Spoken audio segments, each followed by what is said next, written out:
you kind of have to work with what you got, you know? In Yes. this particular case, it's like, this is what we got. I mean, we're not contesting that he did it. Right. Like, he did it, and then it's like, okay, well, what do you do from there? Like, you know. Do you have a lot of cases like that where you're sort of like, because Yes. just having been at this firm, just doing these podcasts and talking with you guys for the last few months, you know, I'm learning the sort of lay of the land of being a criminal defense attorney. Yeah. And part of it seems like just imperfect case after imperfect case. Yeah. Yeah. Yeah. No, I mean, your question is like, do you get a lot of cases where you're like, client is like damned, screwed, like, right? However you want to work. The answer is yes. The vast majority of cases that come across, you're like, yeah, this is not a case you want to take to trial. Client makes the call on if they want to take it to trial, and we make the decision on do we want to represent them at trial. But yeah, the vast majority is like it goes one of two You ways. can say, I mean, do you tell them? Do you tell your client, yeah. like, you're Oh, yeah. fucked, bro? Like, Yes. this is just not going to happen. Yes, and when I first started working here, that was, I wouldn't say you're fucked, Right. but I would say something very similar to that to the client. And then Right. what I realized is we're kind of like doctors. So picture you go to you're suffering from some gnarly disease and you're a patient, you go to the doctor. You don't want to hear the doctor be like, you're screwed. Right. Good luck. Yeah. Right. So what I learned is kind of the bedside manner, and that's just from experiences. You can't just, you have to couch it in a way that client feels like they're getting a good service. So Yeah. but yeah, the short version is you let client know, yeah, like, here's my opinion. My opinion is, and there's usually two routes. Route one is like, we can fight this case. It's defensible. And here's how I propose we do this. Or it's, dude, let me get you the best possible. Let me get you a deal. Yeah. Right. And so That's one thing Ron and actually Jen and Danielle have mentioned on this podcast a couple times is sort of like one of the best services you can give your client is that sort of like brutal honesty. Yeah. That's sort of like, these are the realistic options and this is what is likely going to happen. 100%. Yeah. 100%. And yeah, it's just the manner that you present it is I would be very blunt with like, yeah, you're screwed, you know, and then clients are just like, wait, what? I paid you all this money for you to tell me that, you know, but if you kind of have to, you have to let them know, like, that's the short version, but here's why. Well, the danger is then they go, and Ron has mentioned this too, shop around to a different attorney that tells them what they want to hear. Oh, actually, you're not screwed. Right. It's actually going to be all right. And like that seems dangerous. Yeah. Because like an attorney might give you a bad picture of your chances because they want to get the client.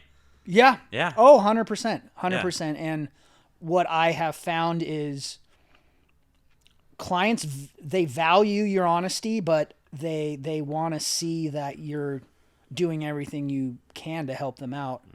But yeah, I mean, we get a lot of, I don't know percentage wise, but I mean, probably maybe 10 to 20% of our clienteles they don't come to us initially. They go to someone else. Right. And then the attorney continues the case for a year, and they don't communicate.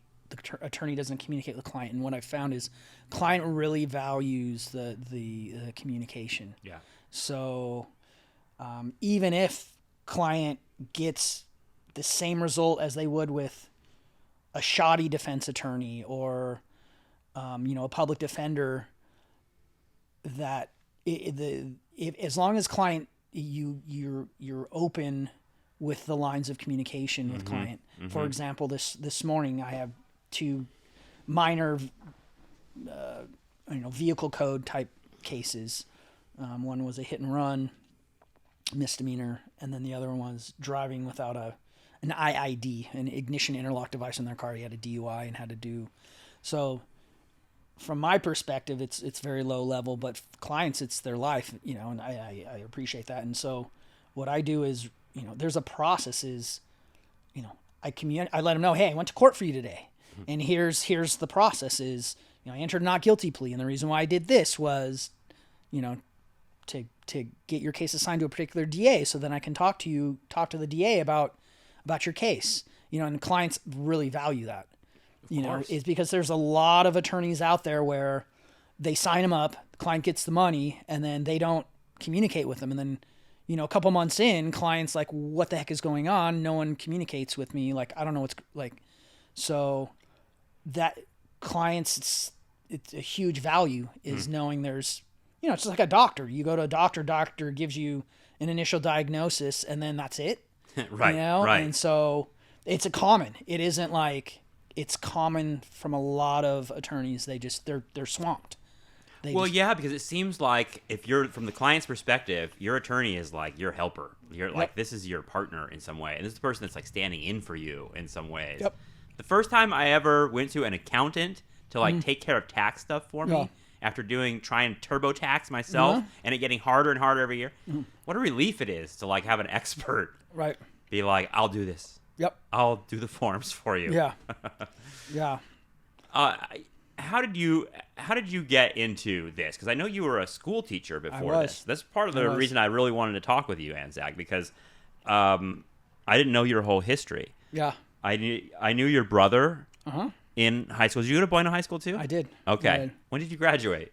1993. Okay. So you were my brother's age. Yeah. I graduated in 96. Okay. So Jesse, my brother, was 97 then. I don't even remember what I knew Jesse from. Was he in mock trial? Yeah. Okay. Yeah. So to answer your question, this segues into how I fell into this. I literally fell into it. So it's not that interesting, but I'll start with how I fell into working for Ron. Working here is because of my brother. So, I'll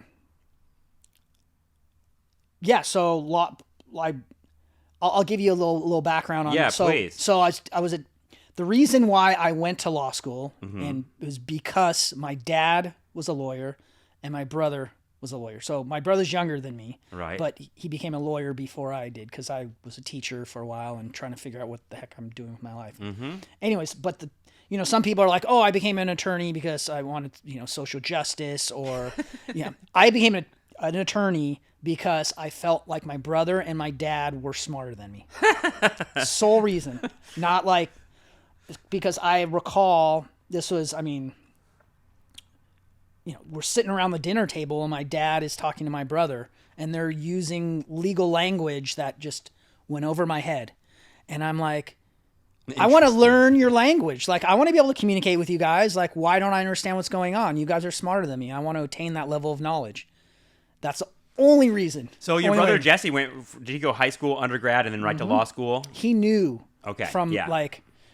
At his, he took a very straight path. He knew, I don't think he knew what type of lawyer he wanted to be, but he knew from the get-go, like the whole mock trial in high school. And he knew he helped Ron when Ron ran for DA. He helped Ron on his campaign back in 2000, whatever it was.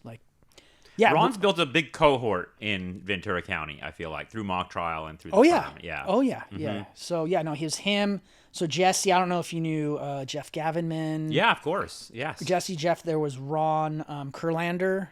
Don't remember him. I don't know if Ron did. And then there was maybe one other guy that was like my brother's really close friends, and they did mock trial with Ron. And when Ron ran for DA, Ron was like, I need people to help. And it was really like he had these high schoolers help him run his campaign. I think he hired like a adult campaign manager, but he got free labor from his high school students. So that's totally So that kind of intertwined. So Jesse became an attorney, and I'm like, okay, I want to attain that level. So then I went to law school, and I was doing law school at night through VC Law, and in the days I was teaching. Where were you teaching? Part of the time, so I substitute taught for the vast majority. This was like 10 years substitute taught. Wow. Yeah, so I've been all around. That's a circuit. Yeah, I did the full on, like, you name the school district, I've subbed there. You know, when I first came to California a few years ago, I've been in New York teaching college, and so I'm like, I don't know what I'm going to do when I get to California because my wife got a job here.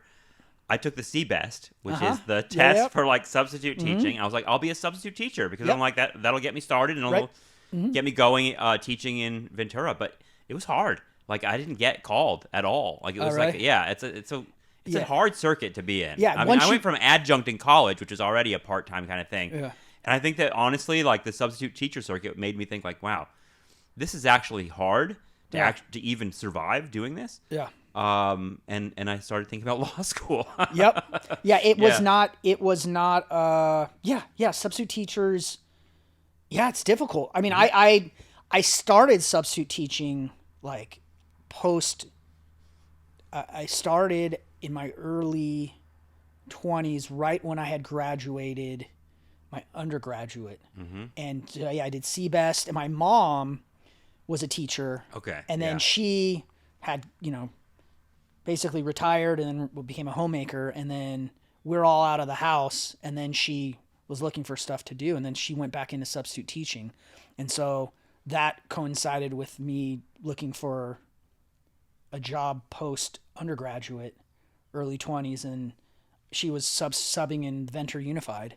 And so I did CBEST and applied, and then she was very gregarious, if that's right. She was very talkative. Like she knew a whole bunch of people and people. So she kind of like helped me get into the school. You need a connection. Yeah. So she helped. And then from there, like, I was working quite often, but I wasn't getting paid a lot.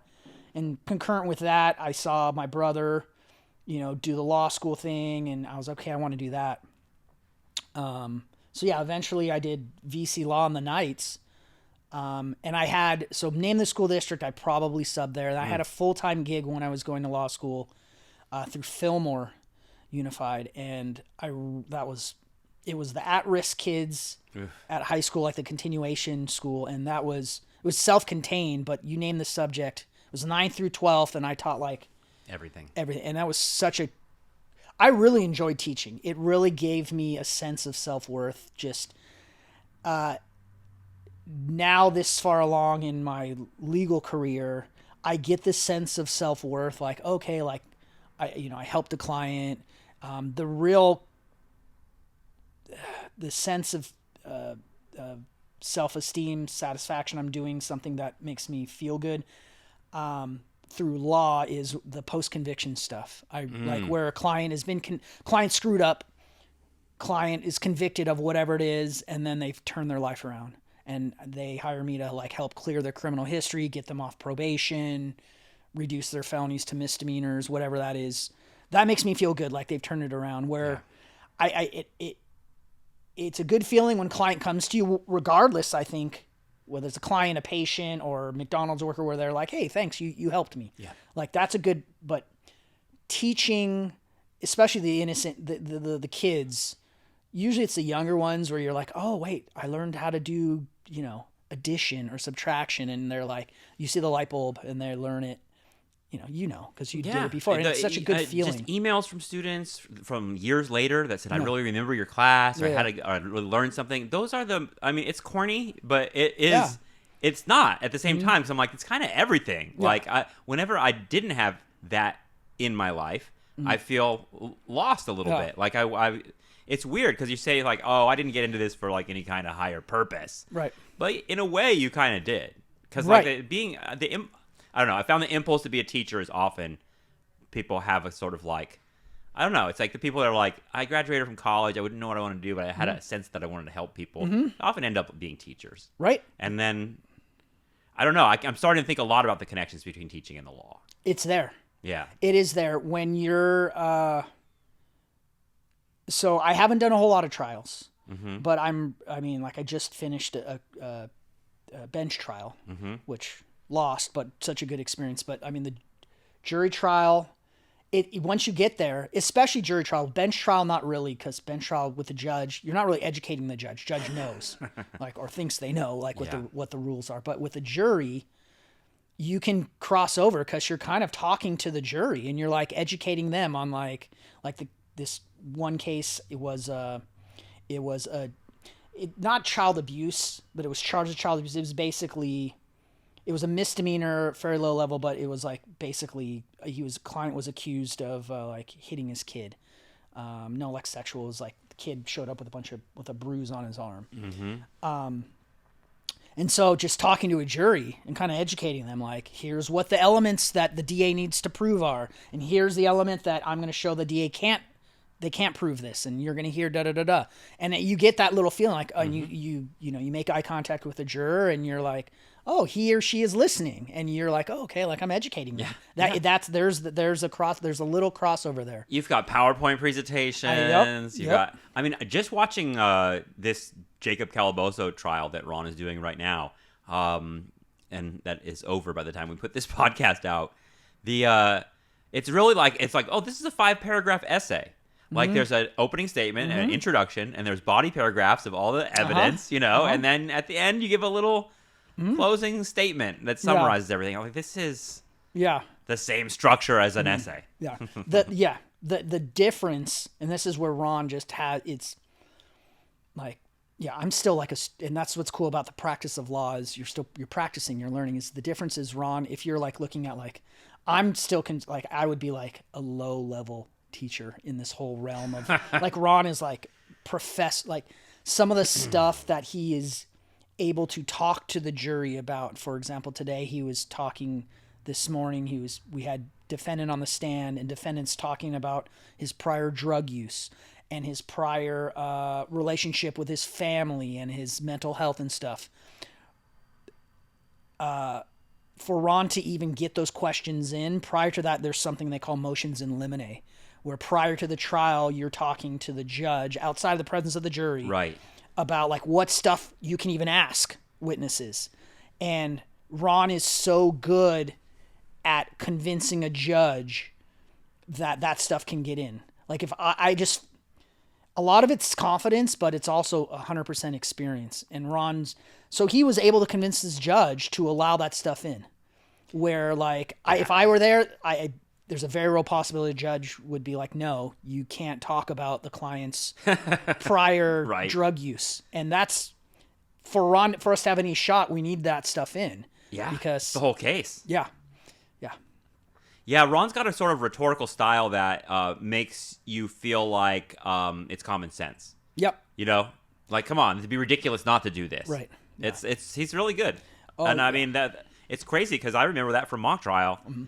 And I'm like, now I think back, I'm like, Ron was like 28 years old when I was in mock trial with him in high school. Yeah. And he was just that way always. He has the gift of gab. Yeah, he really does. And like, I mean, I can, when I first started working here, I was quite intimidated by him because I had heard about like him. And so back to the story. Back to like, well, you're like, how did you get connected with Ron? So I didn't know Ron at all. He was just like your brother's pal.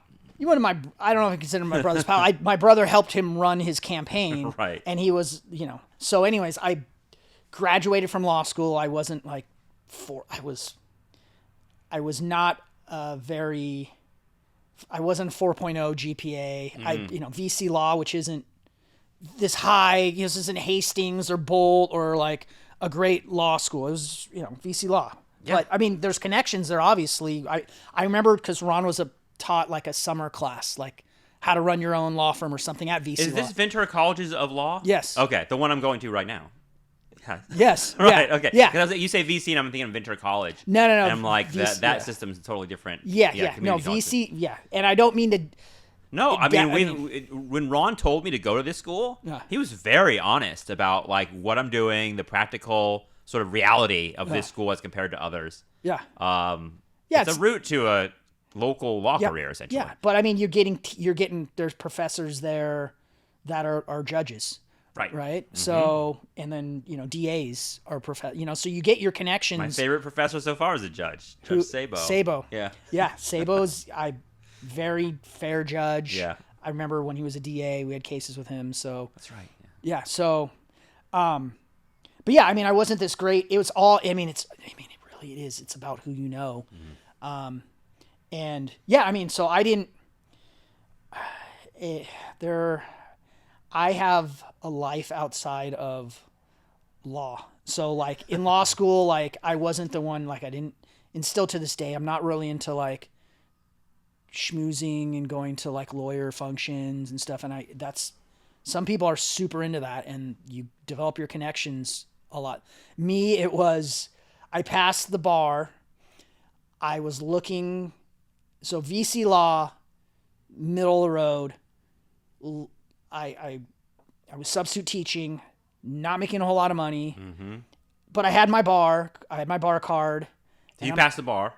Passed the bar. Second time. Nice. First time I they give you, you haven't taken, you're still doing law, so you haven't taken the bar yet. I'm 1L, dude. Yeah. Yeah. So it's a gnarly test. Yeah. I heard it's got easier, but okay, so yeah. Who knows? I mean, they're like, oh, it's gonna be all multiple choice by the time I get to it or something. Yeah. It's so Some ridiculous. people, it was the gnarliest test I've ever taken. So when I did it, yeah. So good luck. But I mean, some people are just really smart and just like, I had to work at it. And some people are just good test takers, dude. yeah. And I was always a good test taker, but no, I got like physically, it's the gnarliest thing I've ever had to do. Like, well, one of the gnarliest things. It was just, don't mean to like do it 100%, but like I took the Barbary course post, like so anyways, I studied my behind off and then I failed it. And then they give you your point score if you fail. And I missed it by like 10 points, which was like a question or two. That sucks. So I'm not the type to give up. And so it just pushed me out. So anyways, passed on the second time. And so I'm like, okay, what am I doing now? Like I'm substitute teaching. Now I have my bar thing. All right, I guess I'll apply for jobs. No idea what kind of law. I was really interested in crim, like whether it was prosecute. That's criminal for those that aren't cool in the lawyer lingo. Right. Yeah. So I was really interested in criminal law. I really liked the Fourth Amendment search and seizure stuff.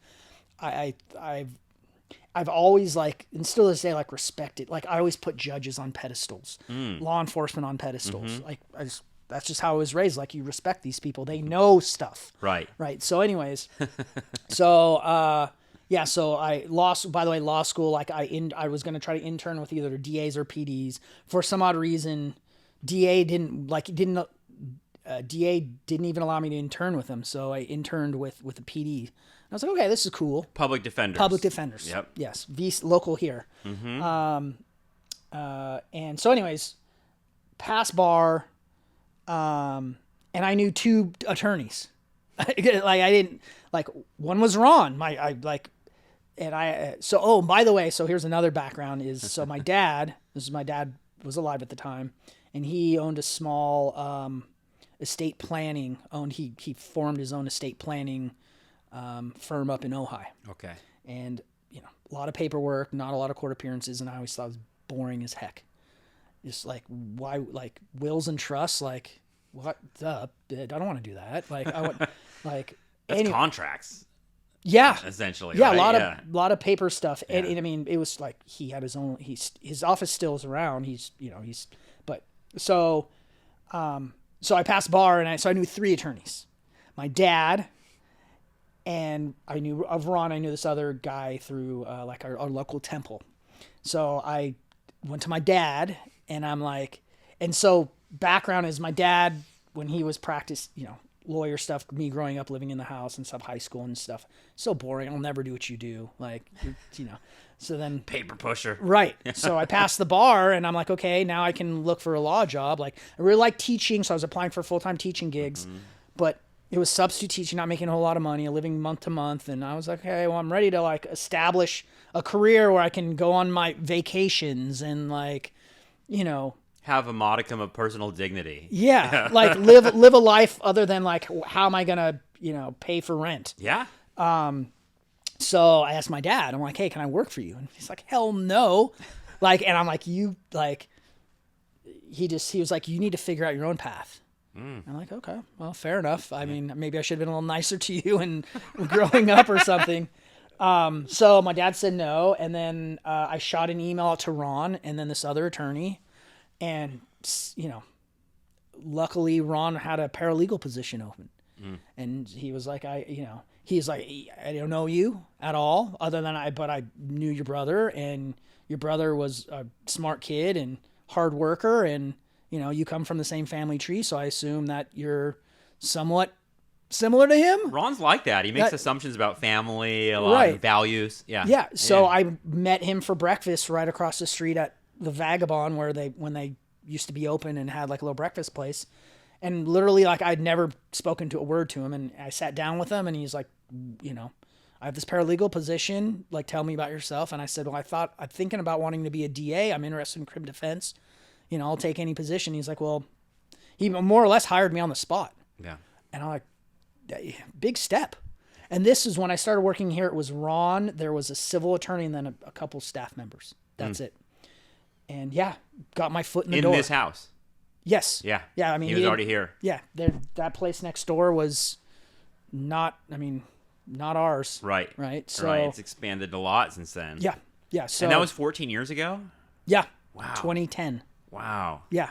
So he took a chance on me, and somehow I've made it this far. I mean, there are a few dicey times there where I was like, I don't know if he's going to keep me on. And I came on as a paralegal, and he was like, I have a whole bunch of work for you. The civil attorney, I'm sure, has stuff. And I just kind of like, I'm a sponge. Like, let me, I had interned with the public defender's office. So I had a little bit of crim experience, not a lot. Right. And then, Ron as like as a boss isn't one to be like, okay, this is how you do things. He's more like, here you go, figure it out. Right. And at times, and initially I was like, dude, you're letting me throw me a lifeline. Like, I'm floundering here. But I figured it out. It's experience. But he's there. What I can tell you is I did my bench trial, by the way, same judge, same courtroom as where it runs. And and I was just getting hammered by the judge, the DA. And I literally was like, I need some help. So I called Ron, and Ron came in and like helped me, which is huge. Like, it's like tag team wrestling. Dude, it's more like it's more literally more like daddy help me. Like, I felt so like emasculated, like, so like I don't know what I'm doing, and I felt bad, but like he was there, which is huge. That seems like that's the part of being a lawyer that seems like it's gonna happen no matter what. You're gonna have the moments where you're like, oh shit, I'm not experienced enough to do this. It's scary because like so much, and this is part of what we're talking about on this podcast, is the difference between like theory and practice. Oh, yeah. And like law school is just a bunch of like, hey, here's some cases that happened. It has nothing to do with you actually doing anything, actually. Nope. It's all, So what did you discover? Like, what is the work of being a lawyer? Like, how would you describe the work? Because if you start as a paralegal, you're really doing the work element of it. Yeah. And it is paper pushing. Like, a lot of it is. A lot of it is. Yeah. What kind of cases were you dealing with when I first started here? Well, it's kind of the same thing. Is when I first started, Ron was like, I have all these cases. He basically was like, summarize these cases. So take, 20 pages of police reports and summarize them into one page, and here's what I want you to kind of look for. Yeah. That's academic work, honestly. Yeah. I think about that a lot. It's like, that's sort of like, here's a big dissertation that someone wrote in the 70s. Read it and find the most important bullet points out of it for me. And that's a skill. That takes time. It takes a while. Yeah. But then, And so I'm sure a lot of if I look back at my initial work, I'd probably be like, why did I focus on this particular thing? But then it just takes a while. I mean, for me, it probably took, and I mean, I consider myself smart, but I'm not like top of the barrel smart. It took me at least 5 years. At least 5 years to really like know like even what I'm looking for on like, so you can summarize everything, but like what are you focusing on in terms of like a defense? Right. So like, for example, like a DUI case, like, like the elements, like, okay, what does the DA need to prove, right? The DA needs, essentially, they need to prove that there is a legal stop of a vehicle. They have to prove that there was a legal arrest, and then other things are like, was he driving the car? Can they prove he was driving at the time he was under the influence? And then what was the, breath or blood alcohol content? A couple other things. So initially my summary would be like, I didn't focus on these particular elements. I just was kind of, here's my summary. But after a time, it's practice. Yeah, like you said, it's academic. But then after a while, once you get in front of the judge, then you realize there's a process, and it becomes finite. Right. It becomes, I've seen this before. And Ron's at a place where he's seen it all. So I'm not talking just paperwork, police reports, recordings. He's seen it with judges and DAs, and he knows, like, this is the evidence I can get in because I've done this before, and I'm not there yet. It's like vital experience knowledge that he's got that you can't really buy that. No, you can't. Yeah. You can't. Yeah, it's 100%. It's not only is it like law school, like 100% theory, cases. Yeah, that doesn't mean anything.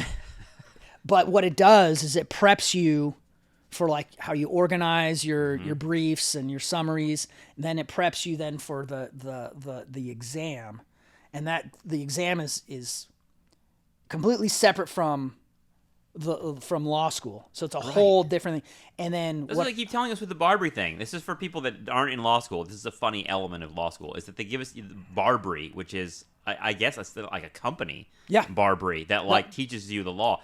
It doesn't teach you a lot. It teaches you how to take the test. Take the test, right. So it's like a Kaplan almost, the 100%. SAT thing. Yep. So after you go through 3 years of law school, taking all these exams, detailed stuff, then you basically like learn it again quick through the book that kind of like gets you ready for the exam. And so it's sort of like you're on your own with the bar. Oh, yeah. Yeah. What I did, and I think other people have done this, and this is what I can recommend, is once you're done with law school, prepping for the bar exam is a job. So I took, I still worked. I still was subbing, teaching in the days, but like I took 1 million practice exams, and you set, like, do it timed and like on weekends. So it'd be like the bar. God, I hate that. Oh, it's gnarly. It's gnarly. So, I mean, I did that for 6 months. Like, what a lonely existence. Yeah. I mean, and I think I had a couple partners, so you try to bro down with a person or two that you can like prep with. Yes. So you like sit in the library and you're like, okay, we're gonna take the test, ready, go, and then like you talk. So having a study buddy, I know is important, but some people are smart enough to where like they can work, and then they just like, I'll take a practice test like once or twice, or they don't really put in the preparation. I went into that knowing, like, treating it like a job. Yeah. And I mean, I had a buddy For 6 months? I did it for 6 months. Wow. Before the test. And then I didn't pass it. And then I took another 6 months to like a job. It's gnarly. Some people don't have to do that. Like, so you took it again 6 months later after the initial. I think I skipped one. I think they do it twice a year, right? Okay. And then I think it's like one like in the spring and one in the fall or something. Like it's twice a year and it's like 6 months apart or something like that. I think I took it, and then you wait. You wait like a period of and then you're like purgatory. Like, and what are my results? And then I was like, I didn't make it. And then I went and studied, and then I think I studied again for 6 months, and then took the next one. So it may have been a year between, but yeah, it was a gnarly. That's hard. Yeah. I feel like the initial, like, especially like failing by 10 points. Right. It's like that the other part of you is telling you like, just give up, don't do it. Like that part of it, I think you get. Yeah. Overcoming that part of it seems hard. I'm You've part already of done 3 years, though, I guess. Yeah. Yeah, but I mean, some people. I was going to tell you is I lived with I had a roommate, went to VC Law together. I don't know if he's ever passed it, but he took it like at least 5 times, probably closer to 10 times, and I've lost touch with him. But I didn't realize people take it that many times. He took it at least 5 times and failed, and he was still trying. And what he definitely genetically born just smarter than me. I remember in law school, I'd be like briefing stuff and he would just know, but he didn't have that work ethic. And so he didn't study as much. He did not prep for the bar. I mean, as much as I did. And I mean, like, I think he was like, I remember he was working for for like a civil attorney, but I don't think he did a whole lot of studying. And he just didn't have that work ethic. So I don't know if he ever passed, but. What about, give me some hope here. What about your other colleagues when you went to school with that Ventura College? Dude, I didn't, like I said. Do you know how many of them are like colleagues of yours now in the county? You know Joe Jones? Yeah, of course. He was one of my professors. Yeah, I went to school with him, so I know he did it. Okay, so I've seen the picture of Joe Jones on the graduating wall, and you must be in that picture too. Are you the same year? I did. Yeah. Same year, same everything. Yeah. I didn't walk. I didn't like do the graduation ceremony. No, you're too punk for that. Right? It had nothing to do with that. I'm not. Like I said, is like, yeah. So I didn't. I had friends outside of. So post when I was studying for the bar, I think I had. I studied with a lady who's actually a DA now. She's actually married to the judge that's presiding over the current trial. No way. Yeah. Wow. Yeah. So study with an incestuous world in the legal world in Ventura County. Yeah. Small. I think that's probably true everywhere, honestly. Yeah. It's like lawyers stick together. Yeah. You just develop relationships. But no, like in law school, I didn't really. I had my roommate went to law school, but I didn't really hang out with a lot of people outside of like. They didn't become your best pals? No. Yeah. No, didn't have. So, yeah, and to this, like I said, to this day, once I'm done with my work day, which generally is about 5:00, like, it's, unless I'm in trial, then I'm able to kind of keep them separate. Yes. I'm curious, what is that other life? Because it feels like that seems like it's important to you. Like kind of like that being a lawyer is a job, essentially. Right. Right? Yeah. And then that sense of self is also something else. Oh, 100%. But what, are you in a band? What is it? No. Right. What else do I do? Well, I mean, I'm not even thinking of anything specific. I'm just thinking of like a certain kind of like, because I come from academia, and there were people that were like true believer academic people that are just like, this is all they do. Right. All they do is we go to the bar and they're talking about the academic stuff, and that's all they care about. And then there are others, and that was me, who's just like, I'd rather talk about other things or like do other things. 100%. And like, I want to play guitar and like have a life. So I'm wondering what you're, because you seem that way to me. You seem like kind of like you've got a different vibe. Yeah, no. And let me just like Danielle. Yes. I feel like this firm is her life. Yeah. Her life, like, it's like she's told me like she never wants to have kids, like maybe marriage, I don't know, but like that's her life. And Ron too, like Ron's got he's got a wife, kids, like, but this is like he's here a lot. Yeah. Right. I mean,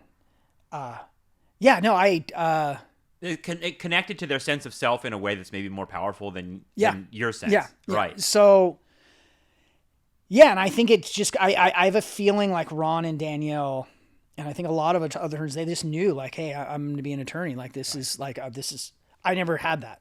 I never knew. Like my dad was an attorney, but I never thought I'd be an attorney. I never knew. Like my mom was a teacher, so I was like, it ended up, you are somewhat of a product of your parents, and I was a teacher, and now I'm a lawyer. But so.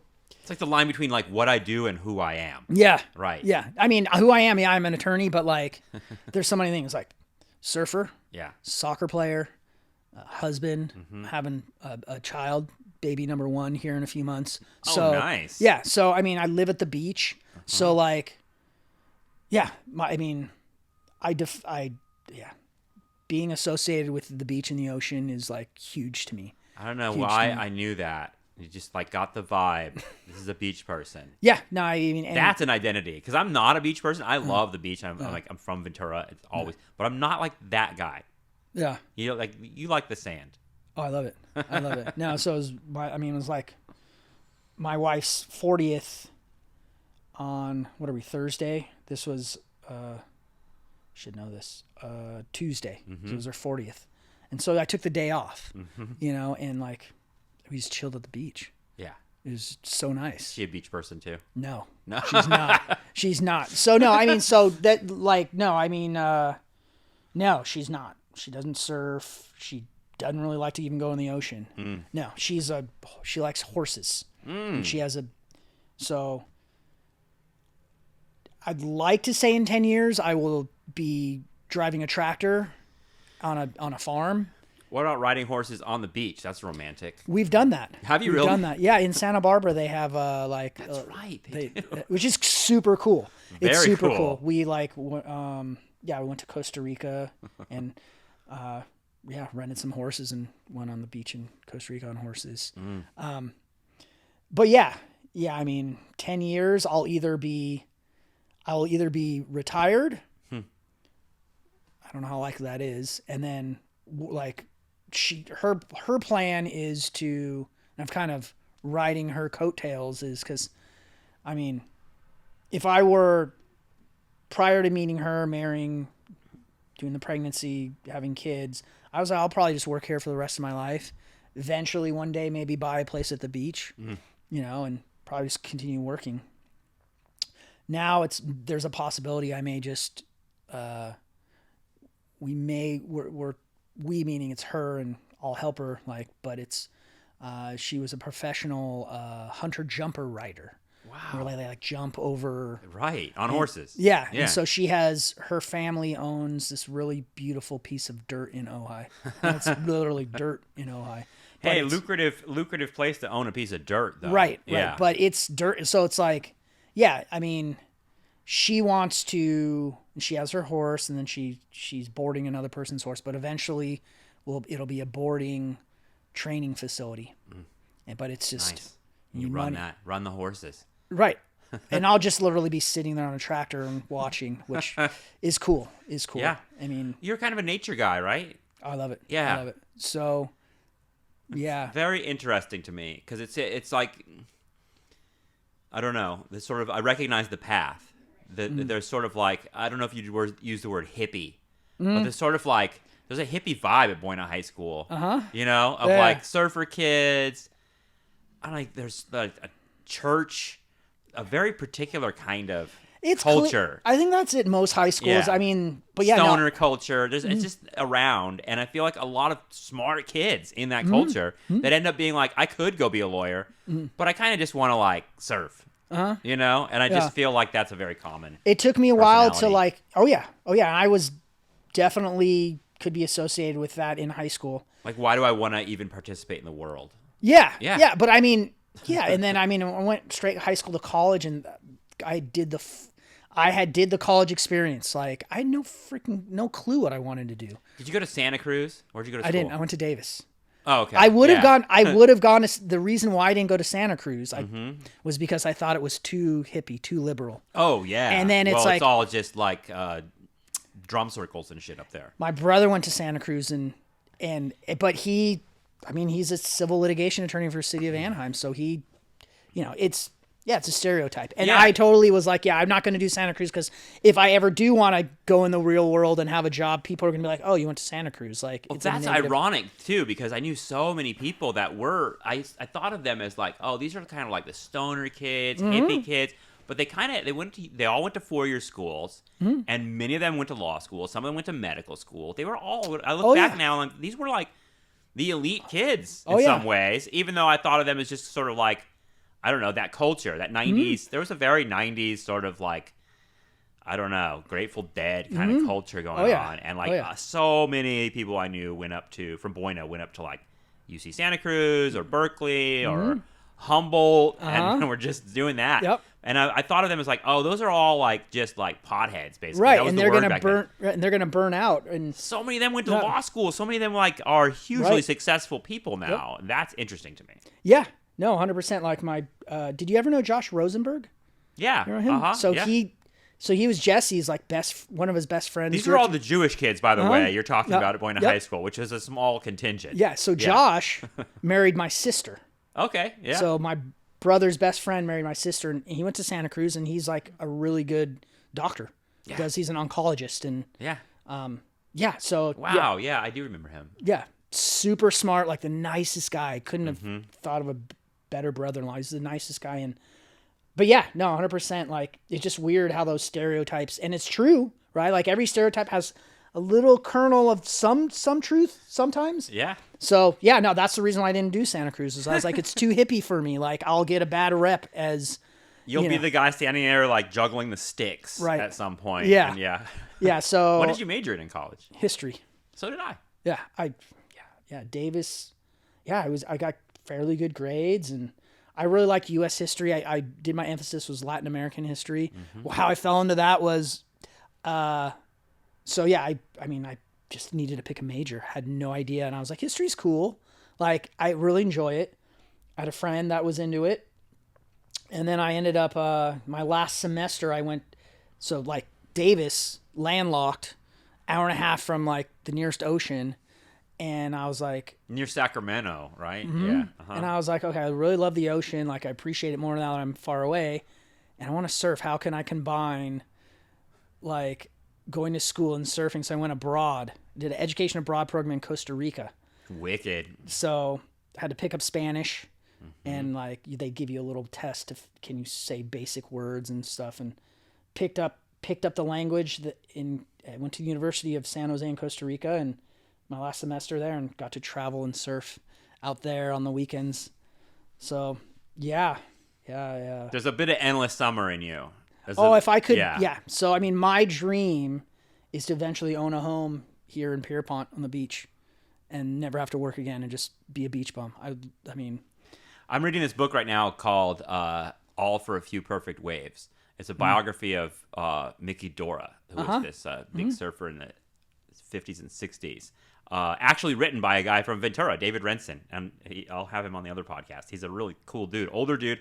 He writes all about surfing. And the book is like a lot about the culture of surfing in the 50s and 60s as being like dropout culture, like dudes that were just like, I don't want to work. It was like a different type of man, actually, and women eventually get involved in this too, but the idea of like, I just want to live at the beach. Yep. Like, I don't, and a lot of them are genius guys. right. Like, a lot of them were, like, World War II veterans that were just like, I already lived my life. They're 24, Right. and just want to hang out in Malibu. Right. I'm all for that if I could get there. The problem is, I mean, to live on the beach in Ventura, right? Like, good luck. You got to make a few mil. Yeah. And I don't have a few mil to. And you're not willing to go live in a tent on the beach. Right. So that's what you come to in life, right? Yeah. That, like, you need money. Yep. That's what it is, and that was my crossroads. Is I passed the bar. I'm substitute teaching, applying for teaching jobs, which I really loved teaching. Me too. And then I just happened to I got lucky. Really, Ron responded back and was like, let's meet. I have a paralegal position, and I got my foot in the door, and yeah. I mean, I'm weirdly on the same path as you, dude. Just like a little bit at a different point in my life. Yeah. But I pursued history in college, and I went further in terms of like getting a advanced degree in history and then going teaching college. Yeah. But it's really like now switching to law is partly because I'm like, well, teaching is sort of like drying up. It's not really the direction that's going to like pay me off, really. So if you applied, went to breakfast with Ron, and then Ron, and so I'm doing a podcast. Let me. I talked to Ron. And I was like, I didn't think he was going to suggest going to law school. I only contacted Ron just because it had been a long time since I talked to him. I remembered him from high school. I had moved back to Ventura and was sort of like trying to figure out who I knew here, just like you. And I asked Ron if you want to go to breakfast or something and like get a coffee or something. And then at that breakfast, he was like, "Why don't you go to law school?" And I had like kind of thought, well, I wasn't really thinking that, but so you were back here. Yeah. Wife's here. Wife Yep. has a job. Yep. You have kids? No kids. No kids. Cats. Okay. Are you guys ever gonna do the kid thing, or Maybe. Okay. If the Lord Right. gives us kids, we'll accept that. Yeah. So put it so that way. wife's working. You're trying to figure out like, what am I doing? And you did Seabest. Yep. And you were just you were like. Teaching at colleges here, so CSUCI. Oh, okay. Teaching at University of Laverne, which I still teach. Adjunct positions, teaching college. But the pandemic happened. And pandemic happened, just like cut teaching in half. Right. Cut my paychecks in half. Enrollment went to like nothing in these places. Right, And right. all of a sudden I'm like, well, whatever little teaching career that I had built up here in the couple years we were here before pandemics, we moved here in 2017, it was over. Right. And so I just went into pandemic survival mode, sat in my pajamas, did what a lot of people did for a couple years. But I had my podcast, so I did a lot of stuff at home. But then I'm like, I can't podcast like the rest of my life from my house. Right. Like I need a career. I need to do something. Yeah, yeah. So meet up with law. Yeah. No, I mean, that's where we're at. Yeah. That's the story. I hear you. I hear you. What do you think about the whole history thing? Because like I never really realized this connection before, but like even just like going to trial or listening to the way that Ron and Danielle and Jen like think about cases, it's kind of like being a historian, because you're kind of like, you take a story of something that happened in the past and you tell people a version of it that is your version. You know what I mean? Like, here's what I think is important about this. 100%. So, yeah, it's 100%. So, archival research. I mean, no. Like for example, the child abuse case that I was talking about, the jury trial. Like, okay, I'm like, how am I going to present client's defense? Like, where am I going with this? It was, he had 2 kids, wife, kids disclosed to wife, and they're estranged. There was a divorce. I don't know if they were married, but they're estranged, put it that way, and their kids are split, half with father, half with mother, father's client. And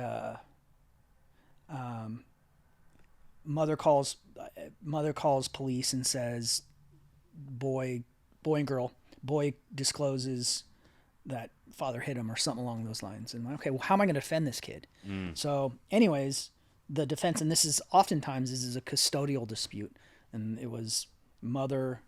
So we ended up interviewing we hired an investigator to interview the kids, and the kids said, mother told me to say that I was, so worked up, communicated with the DA. Hey, look, you're complaining witnesses. It was a boy and a girl, elementary school to middle school age, and they call recanted. They said initially father did it, and then they told our investigator, mother told me to say that. Oof. And so I told the DA, and the DA is like, no, like, I don't believe you. So we had to run the trial. So it ended up being like the story was the estranged mother wants full custody of kids, tells kids to lie so that she can have custody of the kids. So it took a while to figure out that stuff. Yeah. But yeah, and then you're teaching it to the jury. You're like telling the jury, and there's a process. You do your opening statements. The DA presents their case in chief. Then you can do your cross exam of their witnesses. Then you present your case in chief. They can cross examine your witness, and then you do closing. So that's finite. And you argue over not just the facts, but like the meaning of the facts. Oh yeah. Yeah. Yeah, that happened, but here's my interpretation of it. That's what I find interesting. Is like this case that Ron's doing right now. They concede pretty much everything. The prosecution and the defense, all this happened, but here's our story of why it happened. Yeah. And what sort of like legal result that indicates. You're flipping a coin, and there's 2 sides to the coin. And if we could be heads and the DA's tails, or and what side does the jury see? So has being a lawyer like changed your view of the legal system? 100%. Yeah, 100%. Like I said, when I first started, judges were here, and cops were here. Right. DA and was here. And then no. It's there now. How do you view these institutions? Well, I'll start with Be as honest as you can be on the podcast. What I can tell you is I initially thought that we'll start with law enforcement, that law enforcement like have to tell the truth. And that's not true. Like law enforcement, they can lie, and they do, to obtain information from witnesses, suspects. Oh, legal. Yeah. They call I've them seen ruses. Some of that in those like detective I don't know, when they're interrogating people and trying to get confessions out. Oh yeah, of them. they'll They're just say like lying all over the place. Yeah, they call it a ruse, but they can legally lie. They can legally say. So they can come in there and be like, "Your brother told me you did it." Yep. And they never even talk to your brother. Yeah. No, and that's so scary. Yeah, it's sketchy. And then and the other thing you realize is like law enforcement, I still have a huge respect for them, but like there are bad apples out there, like law enforcement, and there's more than you like really realize. They like we've represented cops that have had DUIs, and it's somewhat hypocritical, but like, I mean, so like what I'm saying is they're not, I don't look at them as on pedestals anymore. Yeah, that makes sense. A more realistic vision of how it all works. Mm-hmm. Yeah. And same thing from like DAs. Same thing from judges. Yeah. Like, yeah, there are judges out there that like really? They did that? Like doing some sketchy stuff. And it's just, yeah, I mean, you don't know that until you really, I don't know. I mean, as I got older, I have family members. I won't say who they are, but family members that started being police officers and in law enforcement, and like hanging out at Thanksgiving and hearing their stories and like the culture of it. I'm just like, not shocked, but more just like, God, is it really like this? Law enforcement is the biggest gang and the strongest gang in the world. They are a gang. That's how I think of them, and I think of a gang as having power and uses, but also chaotic and scary. Oh, they're organized. Yeah. Like, I mean, they say you see the blue code of silence is 100% true. But you're part of being a criminal defense attorney is sort of being like, you're often like opposing the police. Oh yeah, right? Oh yeah. No, and it's just like that's part of me is like when I'm like, oh, if I'm a criminal defense attorney, like I have to go like rub shit in the DA's face essentially and say like, I'm gonna fuck with your case, and I know you're trying to like win every single case, and put everyone in jail, but like I'm there to be like, no, and that's gonna piss him off. Yeah, and there's a little bit of satisfaction in that. Oh yeah, oh yeah, oh yeah, yeah. Because there's an arrogance to the DA and the police officers that are like, we're the law, and the criminal defense attorney is the guy that says. One of my favorite things to do is to, put them in their place. Like, bring them down like you're normal. Yeah, they'll testify like they know. The last case I had, the bench trial I had. Is this the competency hearing thing? Yes. Yeah.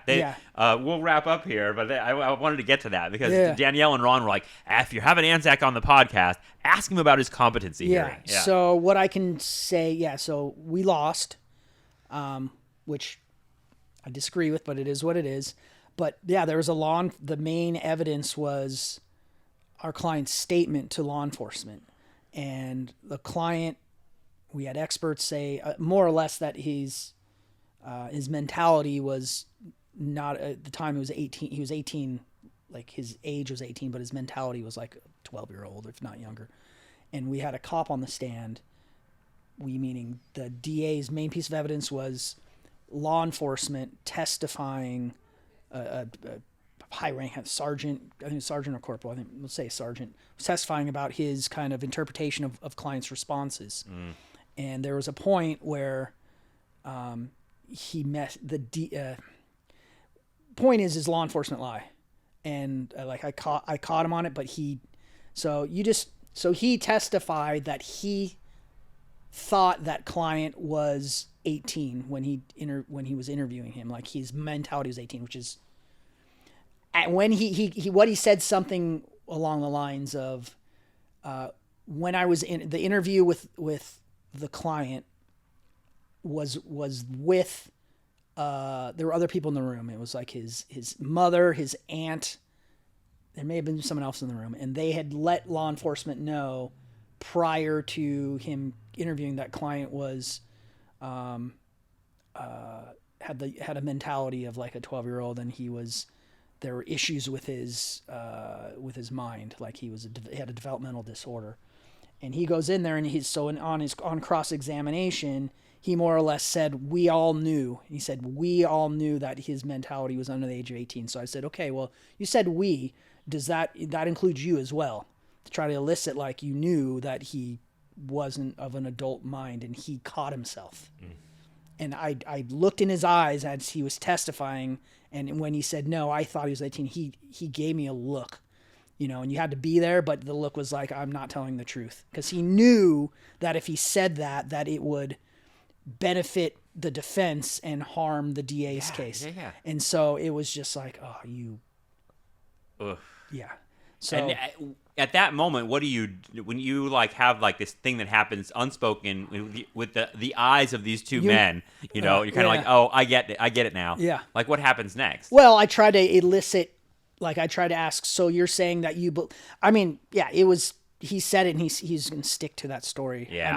I could ask him 20 different ways, but yeah. So that sucks because it went their way. Yeah, it did. It did. On that testimony? Well, the DA had 2 witnesses. Okay. Witness 1 was law enforcement. And I mean, my client, he shouldn't have talked. But he did. And he was advised by his aunt to talk, which... Don't talk, kids. Don't talk to anybody. Yeah, if you are... I heard Ron on the phone last week. Don't talk to the cops. Don't talk to the cops. This is what I tell clients all the time. If you are a suspect, and you know the difference between a suspect, right, and a witness. If you're a suspect, like you get pulled over and you've had a beer or two, and they ask you questions, you've been drinking, you're not a witness, you're a suspect. If you're a suspect, do not talk. Say, I want an attorney, I'm not talking to you. At the scene of the DUI. Yes. Literally when you're pulled over. Yeah, or if you, whatever it may be, is... It's pulling that card is so scary though. Like the cop pulls you over. I've had a couple beers. At what point do I say, you know what? Immediately. I'm going to talk to my attorney. Yeah. No, I mean, some people... I am an attorney. Right. The vast majority of the people, they're like, oh, well, you know, they've had like, let's say they've had 5, right? They think they think there's only 2 routes, which is like, I tell the truth. Oh yeah, I had 5. I'm like, my bad. I'm sorry. Or like deny. I didn't drink anything, you know, or they try to do this like option C, which is, well, I had like 2, you know, like a lot of them go that route. Cops are ready for each one of those answers. Yeah. Right. There's another option, which most people don't know, which is shut up. Say, I'm not talking to you. I want an attorney. Yeah. You know, they may hook you anyways, arrest you anyways, but like a lot of our clients, they damn themselves. Yeah. They talk when they shouldn't. But yeah, no, I mean, back to your question is law enforcement, like they're people, if they're interviewing someone and they say, oh, like you're not in trouble, or, you know, you don't need an attorney. That's what the sergeant that was talking to my client on the competency, the family member was like, do we need an attorney? And he's like, oh, you're not under arrest. You don't need an attorney. And the whole lying, baloney. They don't have to tell you. That would, you know. They act like they're your friend. They're not. Yeah. They're doing an investigation. And that investigation includes doing whatever they can to elicit information. So if you're a suspect, clam up. If you're a witness, hey, I saw that person driving erratically, talk. You're not in any trouble. But yeah, that goes for, I mean, yeah, law enforcement make mistakes. They are people. You know, they're doing their job just like judges. And judges, they make mistakes. And, you know, they're people too. Yeah. But yeah, I mean, it's... Well, we started this conversation by talking about like that sort of imperfect world, you know, and the imperfect cases. Oh. And it just doesn't all fall into one. No. Judges are going to mess up. They're going to make calls that you're like, what? Yeah. Are you kidding me? Yeah, and the really good litigators are the ones that can capitalize on it. Like with Ron, like his ability to get the judge to allow him to get any of that information in. I feel like if I were there, I would get a million objections from the DA, and the judge would be like, yeah, sorry, you can't, we're not going to hear any evidence about, you know, his prior history. Right. So, it's funny because that moment you just described of like having a witness on the stand and like there's some like kind of, oh shit, that we understand something about each other right now. Ron said he had a moment like that with an expert witness for the prosecution last week where he said the guy knew that Ron had cornered him into saying things that he shouldn't have said. Yep. And he's like, there was a moment where it was like in his eyes. Yep. He could see it in his eyes where he's like, oh, yeah, he took me the wrong way. Yep. And then Ron said his impulse was to keep going, but he just said, I'm just going to be like, you know, when you got to know when to, that's all with experience. I'll say that this other thing, like with law enforcement, I did this like suppression motion. Suppression is where like you're saying the law enforcement did something illegal. And this goes back to law school, which I like, the Fourth Amendment legal search and seizure. Yeah. So we had a guy that was a DUI, driving. He was driving like it was like a Corvette, or it was that popped out. So he gets pulled over.